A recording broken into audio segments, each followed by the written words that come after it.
Bienvenidas y bienvenidos a Amor Original. Mi nombre es Eli y este es el tercer capítulo de la serie Nuestras Voces.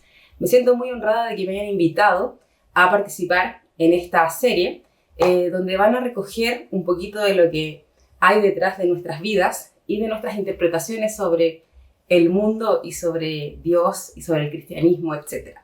Hoy he querido preparar un tema que voy a llamar el amor después del amor. Sí, así como la canción de Fito Páez, el amor después del amor. Yo pensé, si César ha hecho canciones, ha hecho títulos con canciones de los Beatles, bueno, pues yo voy a traer a Fito. Pues van a entender un poco a medida que vamos transitando este periodo no este periodo, sino que este tema. Estoy un poco nerviosa, ya verán que es mi primera vez en la pantalla de Amor Original para entregarles un mensaje. Así es que, bueno, vamos a comenzar. El amor después del amor. ¿De qué se trata esto? Bueno, pues yo pensaba que compartir con ustedes y quise traer como lo cotidiano, lo que es algo que creo que hemos transitado todos en alguna oportunidad y más bien quería como normalizar ciertas cuestiones que nos atraviesan en este proceso de construcción de la fe. Así que, bueno, después de un proceso de construcción, cada uno de nosotros suele preguntarse o interrogarse qué viene ahora o qué hay ahora, con qué nos quedamos de todas las cosas que venimos cuestionándonos, ¿no? Entonces, bueno, surgen muchas interrogantes, muchas dudas que no tienen respuestas en un inicio. Y eso, bueno, ¿qué nos hace transitar como por un proceso de mucha angustia y de muchas emociones que son conflictivas, la verdad? Son conflictivas de transitar, son difíciles. Creo que si estás en este camino de deconstrucción, si llevas muy poco tiempo, creo que la primera etapa de todo esto es más así. Luego ya hay un redescubrimiento y una resignificación de todo, pero va pasando así. Surge una especie de perturbación cognitiva en nuestras vidas. Ya no sabemos por qué nos afecta en todas nuestras áreas. Es decir, si las creencias que teníamos, las certezas que teníamos, ya no son las mismas, empieza a suceder toda clase de cuestiones. ¿Y qué nos pasan? Bueno, comenzamos a transitar este desequilibrio interno que nos toca principalmente la mente, porque nuestros pensamientos a 1000 por hora nos van mostrando muchas veces emociones no agradables, principalmente malestar, sentimos rabia, sentimos muchas veces angustia también. Creo que transitamos por todos los procesos que significa un duelo, principalmente porque estamos ante una pérdida, ante la pérdida de todo lo que hasta ahora era seguro para nosotros, la pérdida de aquellas cuestiones que parecían ser la roca o esa casa firme sobre la roca y que parece que hubiéramos construido realmente en arena porque todo se empieza como a deshacer y bueno, todo esto pasa porque también pasamos por un proceso de cuestionamiento sobre el estado de las cosas, sobre el statu quo, sobre todo lo que está establecido. Y bueno, cuando despertamos en este estado, es que, bueno, todo se ve diferente y todo nos parece nos parecen algunas de las creencias que sosteníamos o algunas de las prácticas que sosteníamos nos parecen vacías muchas veces. Decimos, bueno, parece que actuábamos sin pensar, porque una vez que analizamos esta forma en que nos comportábamos o en la forma en que solíamos creer ciertas cuestiones, empezamos a replantearnos de manera muy violenta a veces contra nosotros mismos. Creo que esto no acaba fácilmente. Creo que es algo que viene a nosotros, donde también nos reprochamos muchas conductas. Decimos, pero ¿cómo pude actuar así? Creo que hay muchos episodios que he visto de César compartiendo, recordando y rememorando a ese viejo hombre que alguna vez fue, ese viejo hombre que nosotros pensamos que era nuevo, ante las creencias que sosteníamos, en que nosotros decíamos, pero ¿cómo pude haber actuado así con tales personas? ¿Cómo pude haber hecho esto? Así es que bueno, pasamos por esto y esto nos causa un montón de sentimientos que muchas veces no son agradables, como les vengo diciendo. relatos de arrepentimiento que tenemos en esta nueva vida, en este nuevo camino de reencontrarnos con algo nuevo, de un nuevo rumbo, un nuevo camino, y nos arrepentimos mucho de lo que fuimos o de pensar que solamente, por ejemplo, sosteníamos vínculos o hablábamos con las personas con la idea de conseguir que fueran a la iglesia, de conseguir una oración de fe, de conseguir prácticamente, yo llegué en mi cuestionamiento total, llegué a pensar que éramos como una fábrica, así como de manufactura, de procesos en serie, donde nosotros queremos tomar a esas personas y que se conviertan en serie, y ojalá el número era muy importante también, de saber cuántos se convirtieron, cuántos hicieron la conversión, y de conversión de fe, la conversión hacia Cristo, con esta oración de fe, y bueno, la cantidad hablaba también de un éxito, y era como muy capitalista para mí esa interpretación que yo estaba haciendo sobre cómo se captaban las almas en ese momento en que nosotros participábamos. Yo principalmente participaba mucho en ministerios de evangelismo y misiones. Pero bueno, en este proceso de perturbación cognitiva en donde nos replanteamos todo, yo les quiero recomendar un podcast que me sirvió muchísimo, que es Sobrevivir con Fe. Está en las plataformas, es de César Soto, y me ayudó mucho a transitar todo esto de entender que lo que me estaba pasando a mí no era algo como solo particular mío, sino que ya habían muchas otras personas que estaban pasando las mismas cosas que a mí y que estaban sintiendo lo mismo. Bueno, y entre tanto caos, es necesario encontrar un nuevo camino, una nueva ruta, y yo creo que en este proceso en que nos empezamos a replantear y a cuestionar estas cosas, es que nosotros empezamos bueno, en mi caso personal, yo les hablo más bien de mi experiencia, es que yo empecé a buscar, bueno, una de las cosas que me encontré fue con Sobrevivir con Fe, que realmente me ayudó a sobrevivir el proceso de construcción. Pero, bueno, una vez que me fui acercándome también a otros grupos, a escuchar otras voces, que he encontrado muchas voces muy interesantes en el camino que me han ayudado a resignificar este nuevo amor, porque todo se vuelve a resignificar con esto de la deconstrucción. Y bueno, ¿qué cosas yo pensé en que empecé a limpiar de mi maleta, como abrir la maleta y echar esas creencias y esas cuestiones prácticas que me parecían vacías? ¿Qué es lo que yo encontré, digamos? Encontré algo que no estaba muy alejada de la realidad, porque es algo que era lo fundamental. Quise buscar lo fundamental y volver al origen, digamos. Entonces, poco a poco fui dejando estos mandatos de la religión, porque me empecé a alejar un poco de la institución, y empecé a bajar un poquito de la nube espiritual a la que siempre estábamos invitados a estar. Y bueno, siempre fui una persona que era un poquito una abeja rebelde, por decir así, porque cuestionaba un poco de cosas dentro de la institución, no decía amén a la masa, y tampoco, y cuando todas esas cosas pasaban, yo era vista como una persona que le fallaba a Dios. De hecho, sentía culpa por no poder ir con todos los que con toda la masa que iba hacia un lugar, porque sentía que yo era la que desentonaba, yo era el problema. Entonces, cada vez que me venían estos cuestionamientos, pensaba que el problema estaba en mí. Pero fui descubriendo poco a poco, dejando de lado estos mandatos de la religión y de la institución, encontrar como algo, cada vez que yo me acercaba a ser demasiado humana, es que yo me alejaba supuestamente del camino.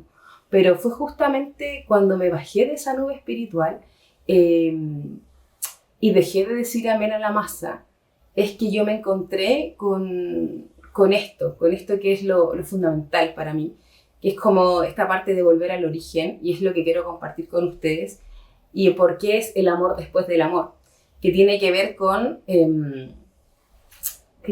esto de encontrar una nueva forma de entender el camino y este viaje que estamos pasando acá en la Tierra.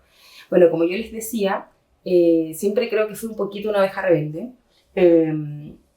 ¿Por qué? Porque yo cuestionaba y me molestaba un poco cuando las personas de la institución no eran coherentes con lo que predicaban y sus prácticas. No porque yo me considerara superior a ellos o moralmente superior, sino que porque sentía yo que estábamos obligados a seguir referentes en la institución. Y los referentes siempre eran personas que tenían un lugar de poder dentro de la institución. Y los que no teníamos esos lugares, finalmente teníamos que seguir esos ejemplos. Ejemplos que me costaba porque no me acomodaba, digamos, al ver mucha inconsistencia en la práctica. Así que bueno, yo ante todos estos cuestionamientos llegué a Amor Original y aquí es donde un poquito descubrí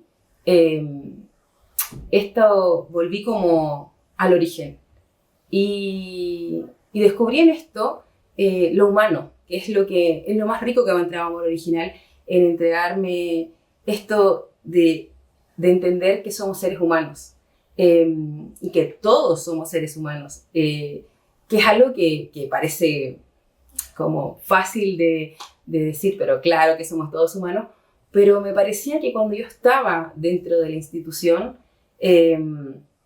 habían personas que se planteaban como sobrehumanas o sobrenaturales o super espirituales o que vivían como en una dimensión paralela, dimensión que yo no podía sostener todo el tiempo y que por lo general esas cuestiones te hacían sentir culpa o sentirte inferior, pero realmente nada, somos humanos y bueno, no estaba tan equivocada después de todo porque acá en Amor Original he aprendido que ahí está la esencia, en poder reconocernos humanos para poder empezar a hacer este camino nuevo. Humanos vulnerables, que fallamos, posiblemente rotos, heridos, y todos heridos y rotos en alguna parte de nuestro ser. Nadie es perfecto. Y bueno, pues para encontrar el nuevo camino, entonces, hay que resignificarlo todo. Ese es como un lema que yo me puse. Y bueno, y la clave, como les vengo diciendo, es volver a lo esencial y a lo fundamental. Entonces, para eso es necesario volver, como dice el Principito, que lo esencial es invisible a los ojos. Es como volver a esto que no se ve, que no se ve. Lo esencial es invisible a los ojos porque no se ve tangiblemente. Y pues no lo veía en los grandes templos y no lo veía tan en aquellos momentos en que los líderes se disputaban un ministerio. Y estoy hablando del amor.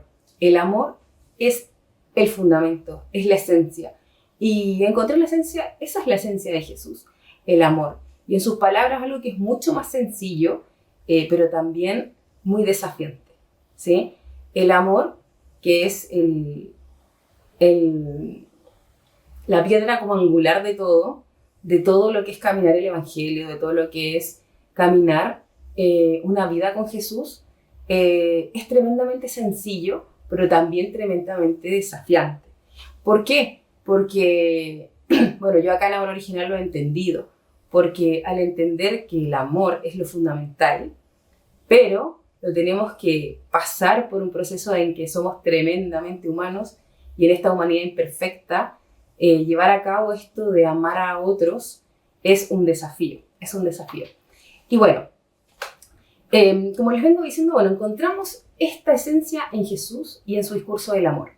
El amor es la clave en Jesús. Yo acá tengo como un torpedo, una ayuda a memorias. Bueno, un torpedo se dice en Chile, en otras regiones que me están escuchando, se les dice de otra forma. Yo estoy en Argentina, acá se dice machete.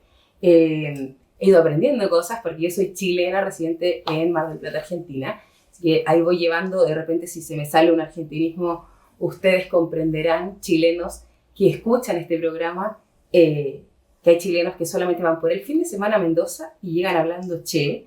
Yo llevo 3 años y si se me sale algo argentino, no me juzguen.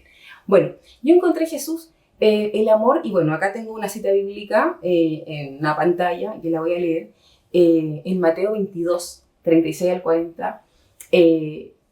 Aparece en muchos evangelios esto, tanto en Mateo como en Juan, que es lo que voy a compartir, donde dice: Maestro, ¿cuál es el mandamiento más importante de la ley de Moisés?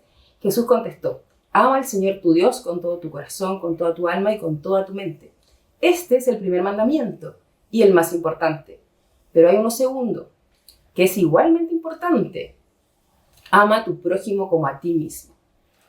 Está condensado en este versículo, en esta partecita, el amor a Dios, el amor al prójimo. Y más tarde, bueno, en el Evangelio de Juan también está, dice, así que ahora les doy un nuevo mandamiento. Ámense unos a otros, tal como yo los he amado. Ustedes deben amarse los unos a los otros. Esta nueva lectura del amor a Dios tiene múltiples dimensiones que hoy en día, en un proceso de deconstrucción, es posible ver otros matices. Amarse a uno mismo, por ejemplo. Partir con esto de amarse a uno mismo. Algo tan mal visto capaz en algún momento y todo lo que ello implica. Porque amarse a uno mismo implica un proceso de autoconocimiento, de introspección, de encontrarse con esas sombras, con esos grises que somos y que tenemos todos nosotros. Este proceso de análisis probablemente que tenemos que hacer cada uno de nosotros en nuestras vidas. Y es ahí el primer punto, y es ahí cuando yo hago este análisis y digo, claro, ¿por qué primero es amar al prójimo como a mí mismo? O sea, parte en mí misma esta tarea. Y para yo poder amarme a mí misma, necesito conocerme, necesito ocuparme de mí. Y bueno, este proceso va a traer un montón de otras crisis probablemente, porque cuando empiezas a autoconocerte, empiezas este análisis de tu vida, es que te das cuenta de lo que eres. Y somos tan buenos como malas personas. Nos alegramos tanto de las cosas buenas que le pasan a otros y también envidiamos eso. Y eso es totalmente humano. Pero lo bonito de este nuevo camino es que lo podemos decir. Y es que podemos decir, sí, siento esto. Yo siento esa libertad hoy en esta nueva faceta de después del amor, que es después como de haber sido deconstruida mi fe, de poder ser tan humana y no ser juzgada por ser humana, de sentir como sienten los seres humanos, pero no tan solo eso, sino que tener la capacidad de trabajar en ello. Creo que eso es la responsabilidad y el desafío que nos trae esta nueva lectura. Entonces, bueno, en Amor Original, este desafío se me hizo, yo rayo la papa, como dicen en Chile, que estoy como muy obsesionada con la serie Trabajo Sucio, que se las recomiendo para que la vayan a ver los que aún no la ven. En esa serie Trabajo Sucio, Amor Original, se estuvieron hablando mucho de estas temáticas, donde tenemos que descubrir lo que hay dentro de nosotros y donde debemos mejorar esas cuestiones para poder tener una calidad de amor para el otro. Y bueno, esto de amarse a uno mismo es un ejercicio mal visto dentro de la institución. Muchas veces las iglesias tradicionales han declarado que esto es egoísmo, cuidar de tu salud, hacer deporte, disfrutar o amar lo que te gusta, hacer, tener un hobby, etc. Puede llegar a ser llevado incluso a idolatría o a estar en pecado. O sea, podría estarle fallando a Dios básicamente. Entonces yo recuerdo, yo estuve 15 años aproximados, no, miento, fueron más de 15 años, fueron 20 años. 20 años estuve dentro de la institución. Y yo me acuerdo que poco dedicaba a mí porque había que entregarlo todo al Señor y ese tiempo era todo dentro de la institución. Entonces, si yo decía que no voy a ir a tal actividad porque quiero hacer un deporte, era como mal visto. Entonces, yo pienso desde mi perspectiva que es muy difícil trabajar el yo interno en estas circunstancias, ¿sí? Yo con dificultad puedo hacerlo. Creo que ahora, a esta edad incluso, que para mí ya estoy pasada, recién de poder conocer a mí misma y tener estos espacios. Sé que mucho tiene que ver capaz con las experiencias de vida que he tenido a esta edad, pero digo, qué grande, que estoy re grande para hacer esto, pero no hay tiempo para esto, puede llegarte a cualquier edad. Y bueno, yo digo que difícil trabajo esto de analizarse, este real ser humano que nos habita, mientras estamos acatando reglas que nos impone la institución. Siento que muchas veces tuve que actuar, no sé si les pasó también, pero en un lugar donde no se puede ser totalmente humano, en donde hay que guardar las apariencias y donde hay mucha hipocresía. A veces leía estas historias bíblicas donde aparece que Jesús le dice a los fariseos hipócritas y como que a veces digo, ¿cómo también nos perdimos en eso? Y éramos así, o a veces lo somos aún. Porque no hay que demostrarse muy humano dentro de la institución, porque hay que estar en una categoría como de estar sobre una nube. Es como estar en otra dimensión. O si no, estarías como fallando, estarías como mal. Así que yo siento que es una verdadera libertad lo que uno empieza a lograr con el caminar en este proceso de construcción.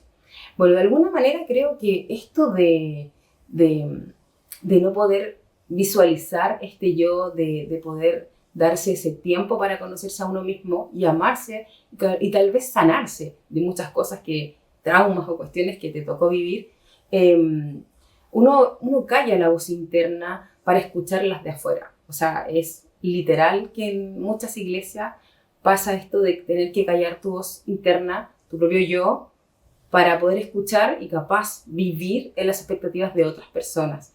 En pleno siglo XXI gobiernan la totalidad de la vida de las personas en muchos lugares, donde muchas veces hay que pedir permiso para tener pareja, para entrar a un trabajo, para irse de vacaciones, hay que pedir permiso, yo siento, para sentir.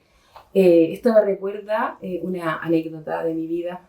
En la primera iglesia donde estuve, donde yo conocí al Señor, tenía 17 años, y donde ahí empecé a conocer las prohibiciones y de lo que era pedir permiso.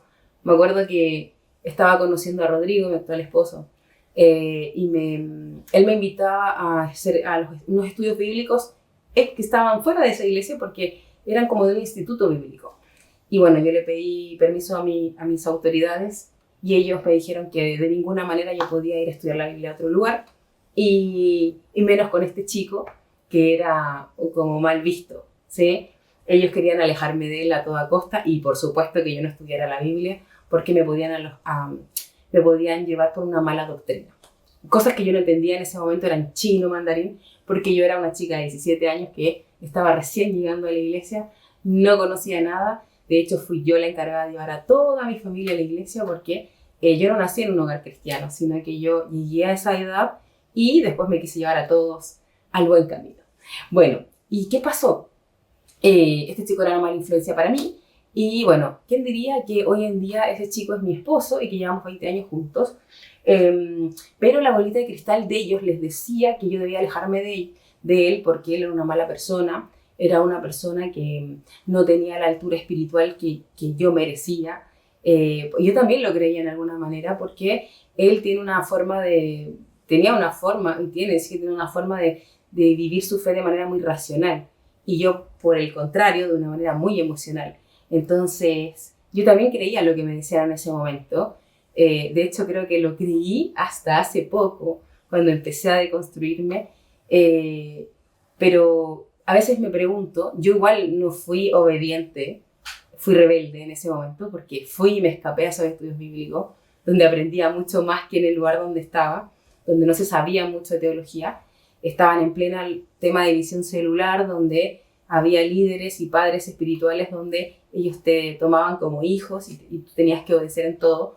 Entonces era complejo y bueno, si quizás yo no hubiera sido fiel a mí misma en ese momento, capaz hubiera dejado que decidieran por mí, capaz que me hubiera dejado influenciar. Y es una edad tan compleja, eso siempre lo hablamos mucho con algunas chicas de Amor Original, de una edad complicada, porque es una edad donde uno es muy influenciable. Entonces, bueno, independiente de que uno sea adolescente, creo que todas las edades, en cuando uno está vulnerable, es que generalmente uno llega a las iglesias de manera vulnerable, a las instituciones, generan esto de que uno es muy manipulable y uno puede llegar a hacer lo que otros quieren que hagas y aunque no sea tu deseo. Bueno, y si yo no hubiera sido fiel a mí misma, capaz ellos hubieran decidido por mí y creo que esto está mal. Yo conozco a muchas personas que han tenido que vivir de las expectativas del otro, de las decisiones que otros pensaron que eran lo correcto que Dios quería para sus vidas. Y creo que no es así. Pero bueno, con esto de encontrarnos a nosotros mismos, que es lo que estamos hablando, es que podemos encontrarnos con nuestra verdad sobre quiénes somos realmente y hacer este trabajo sucio que es todo lo que está mal en nosotros, ¿sí? Esto que está mal y que si no arreglamos vamos a dañarnos y dañar a los demás.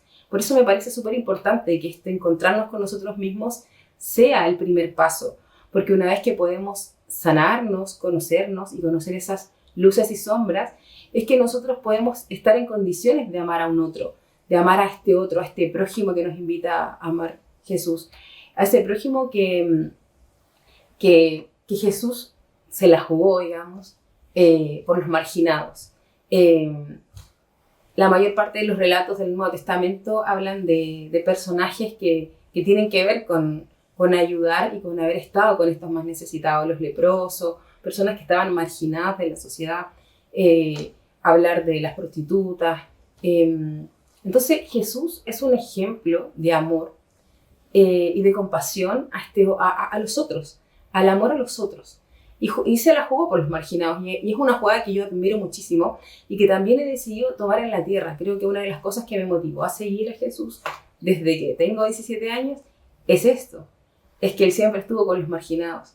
Y hoy sobre todo, yo quiero traer a colación este tema, hoy sobre todo que resurgen a nuestra región discursos de odio en relación a estas minorías, a estos marginados, de todos los tiempos. Migrantes, diversidades sexuales, los pobres. Siempre están en el ojo de la odiosidad de algún discurso político. Y cómo mantener en silencio, cómo mantenernos en silencio en tiempos de violencia simbólica, una violencia simbólica que se ha sembrado muy fuertemente. En el país en que estoy habitando hay un discurso de violencia potente contra todos los marginados y bueno, se viene dando, yo creo que ustedes han visto noticias últimamente, ya se viene dando como a nivel mundial, hay como algo que está pasando. Se levantan estos discursos donde el miedo vuelve a instalarse y Latinoamérica vuelve a ser una región donde vuelve a sentirse miedo por ser diferente, por no encajar en esos discursos de los poderosos. Entonces, bueno, creo que quiero hacer un poquito de historia con esto, hablando de los teólogos y los pensadores de la teología de la liberación, que entre los 60, 70, hasta los 90, escribieron muchísimo sobre esto, sobre esta interpretación de Jesús, sobre el amor al prójimo y sobre estar con los débiles, con los marginados, de todos los tiempos. Pensadores que trabajaron estas ideas donde nos recuerdan lo esencial de caminar con aquellos que nos necesitan. Creo que es nuestro deber ético y moral, si decimos que seguimos a Jesús, estar con estas personas, acompañar a estas personas. Y si está en nuestras posibilidades, hacer pequeños gestos, porque eso marca una diferencia. Es también nuestro deber, esto es algo muy personal que yo creo, no guardar silencio ante este tipo de injusticias. Hay maneras cada vez más revolucionarias de cómo enfrentar estos discursos de odios, y uno de ellos que quiero compartírselos lo aprendí este año que recién pasó, el 2024, lo aprendí de una mujer que nunca capaz fue a una iglesia, o capaz sí, pero no era de una iglesia.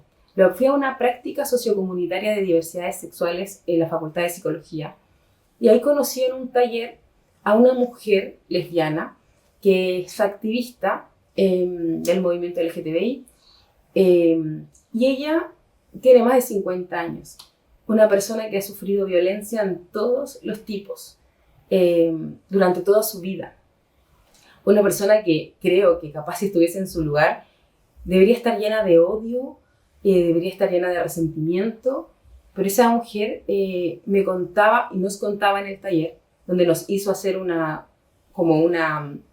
actividad donde ponernos en los zapatos de aquellas disidencias, que todo lo que les toca pasar, a través de carteles que ella trajo, que eran palabras que las personas habían recibido, palabras agresivas, violentas, llenas de odio, que habían recibido alguna vez ellos y sus familias. Y fue muy conmovedor en la actividad que tuvimos, pero ella instaló un concepto que está muy dado, ahora se ve mucho en redes sociales acá en Argentina, no sé si es algo que se está dando como en otras localidades, yo acá lo escuché, que se trata militar la ternura. Ella me enseñó esto, yo lo aprendí de ella, militar la ternura me hizo recordar, o sea, esto que hace ella de cuidar, de amar al otro, era algo que podría yo haber pensado que me lo estaban diciendo en una iglesia o en algún lugar religioso. Pero algo más lejano. Una persona que cuida del otro, que se ocupa, que se preocupa. Me hizo recordar a Jesús y sus palabras, su discurso de amor y su compasión con los más vulnerables. Y bueno, palabras que incluso recordó hace unos días la obispa Marianne frente a Donald Trump, que yo creo que se ha viralizado y que también tiene que ver con esto de militar la ternura. Creo que ella tuvo una capacidad de decirlo tiernamente, de abordarlo de una manera, para mí, llena de sabiduría. De verdad que para mí esto de militar la ternura es también un desafío. ¿Por qué? Porque somos tremendamente humanos. Y a mí, yo siempre le digo al Paz, le digo a César, me cuesta un montón, todavía tengo que trabajar ahí esto del resentimiento social que a veces me viene, pero hay que trabajar esto y militar la ternura es un desafío, pero cuesta mucho y hay que trabajarlo a diario y creo que, bueno, yo gracias a esta hermosa comunidad es que he podido resignificar este nuevo camino y encontrar el amor después del amor.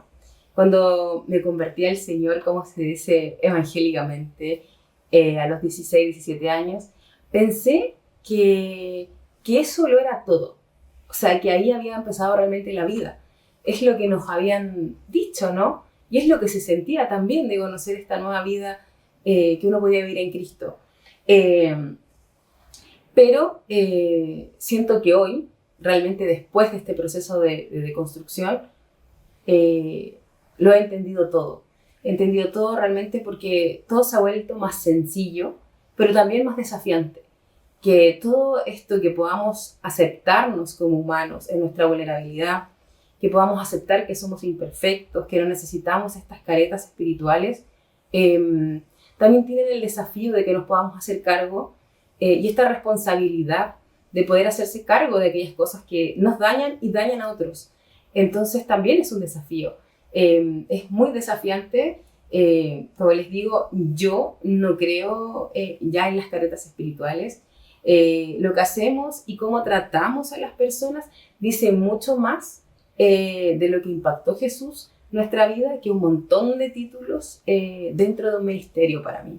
Creo que debemos trabajar, que ese es nuestro gran desafío, el que podamos nosotros tener esta apertura.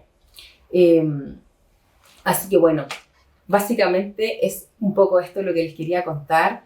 Este tema que traje para ustedes, que se llama El amor después del amor, que es transitar este proceso de una manera, quisiera yo, como les venía diciendo al principio, normalizar la crisis, normalizar capaz el sufrimiento humano. Creo que es algo que también nos vendieron un poco de la institución de que siempre debemos estar bien y que si estamos mal, estamos ante una prueba del Señor o ante un castigo divino.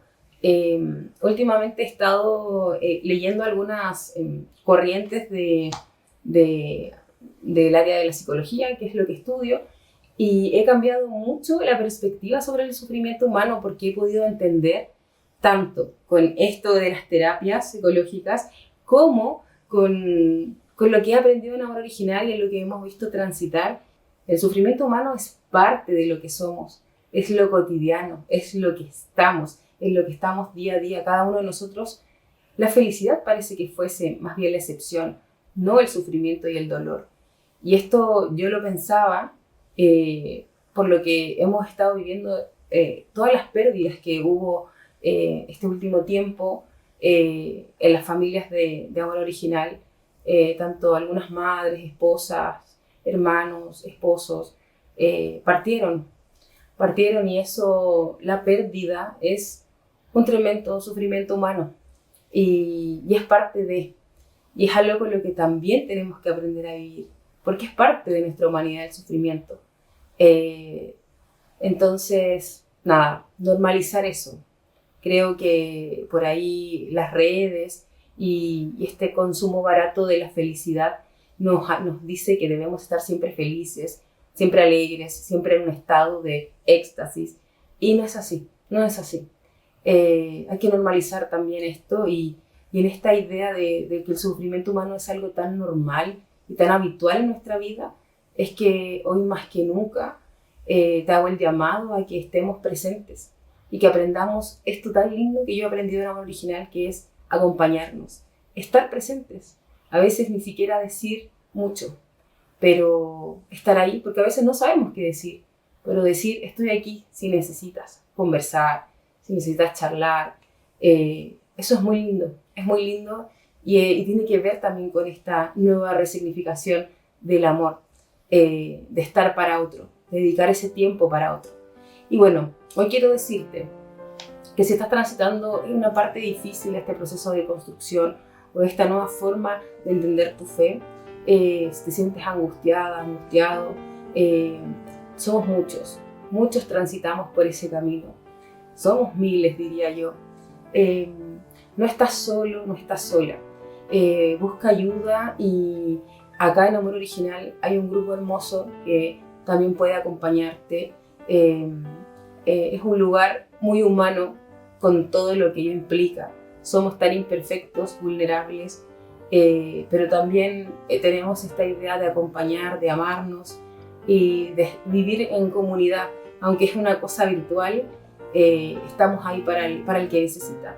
Así que estamos con todo, aún con nuestra propia vulnerabilidad humana, pero estamos para acompañarte. Así que bueno, yo me despido y los dejo invitados para el próximo miércoles a una conversación comunitaria que tenemos a las 21 horas, hora de Chile, para que reflexionemos juntos sobre este tema y lo que ustedes quieran conversar. Así que me despido, muchas gracias y que tengan un excelente fin de semana.